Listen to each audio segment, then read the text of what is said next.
Want to bring in California Congressman Ted Lieu, who sits on the House Judiciary Committee, as well as the Foreign Affairs Committee. Congressman, thanks for joining us on this Thanksgiving holiday. Always appreciate you taking the time out to talk to us. Let's first talk about this controversial pardon overnight of Mike Flynn. Here's what Judiciary Chair Jerry Nadler tweeted, and I quote, Mike Flynn lied to investigators about communicating with a foreign adversary. That's a crime. Trump dangled a pardon in exchange for Flynn's non-cooperation. That is abuse of power. Congressman, is the Judiciary Committee prepared to do more than finger wagging here at this point after this pardon? Thank you, Yasmin, for your question. Let me first say happy Thanksgiving to you and to everyone who is watching. And I do believe that Congress needs to hold Michael Flynn accountable. But let's first be grateful that Michael Flynn was, in fact, fired and did not serve as National Security Advisor for the last 4 years, because that would have been a corrupt disaster.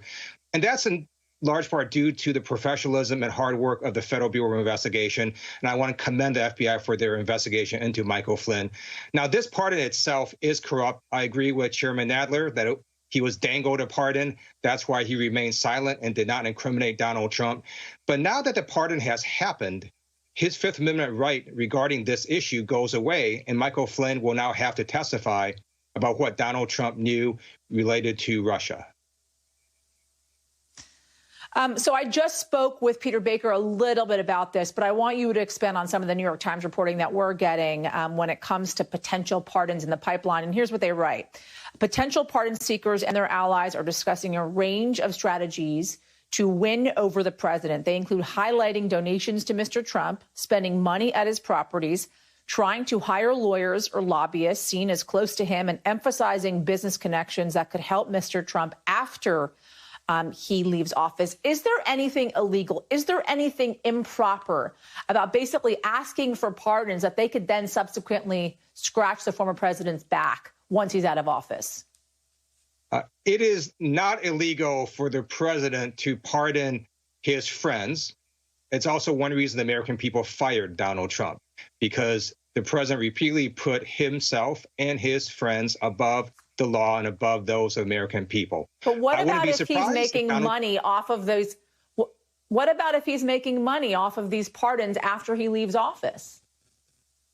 So if a pardon was done in exchange for a bribe, that certainly would be illegal. And Bill Barr himself has said that would be illegal. So we would have to look at the specific case. But in general, the president can, in fact, pardon his friends. But it's also one of his behaviors that the American people threw him out of office for.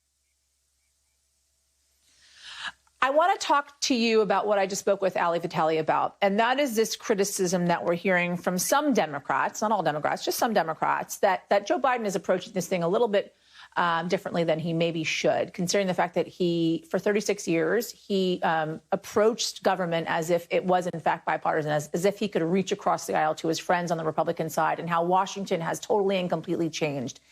And they talk about not necessarily appointing Susan Rice as an example here, because she would be an uphill battle when it comes to the confirmation process. And even Senator Lindsey Graham has said publicly, when Susan Rice's name was floated, that in fact she would be an uphill battle when it comes to the confirmation process. By not choosing her, it seems Joe Biden is essentially saying, I'm not wanting to fight at this point. I want to come in calmly because America needs calm right now. What do you make of this criticism?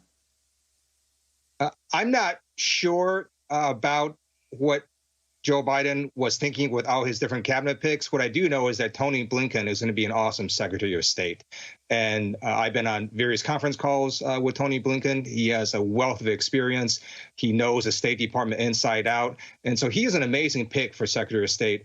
It's possible that Susan Rice will get another position within the administration, and that'll be up to President-elect Biden. Can things get done, though, in Washington right now, being bipartisan? I mean, is Washington so divided that things can't even get done across the aisle? Because, I mean, look at relief talks, for instance. You have millions of Americans suffering in this country right now. I'm doing a story hour after hour about people in food lines that have never been in food lines before, not able to find jobs, suffering through this holiday. It doesn't seem like things can actually be done in a bipartisan manner in Washington right now. So we absolutely have to try.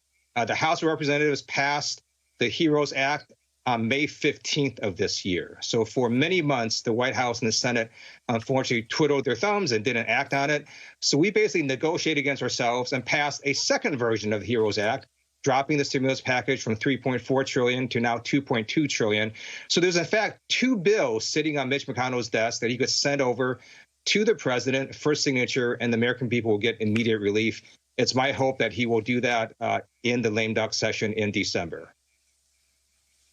Americans do, in fact, need relief, especially during this holiday season and these long winter months. Congressman Ted Lieu, thank you so much. Enjoy your holiday ahead. Happy Thanksgiving to you and your family. Coming up.